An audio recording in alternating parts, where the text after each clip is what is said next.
দাদা একজনের রাত্রে মাল ঢালছে, মালটা এরকম কোয়ালিটি, 10 টন 500 কেজি মাল আছে। সব মাল এক সাইজ, ছোট মাল নেই, একদম তাজা মাল, একদম জিন্দা গাছের মাল। রাত্রে ঢালছে, কোত্থেকে আনছে আল্লাহ জানে, ভালো জানে।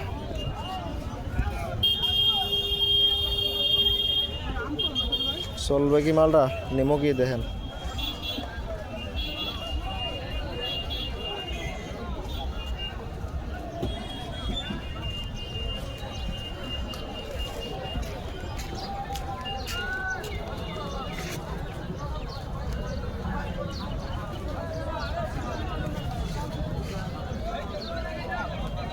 এরকম কোয়ালিটি মাল আছে।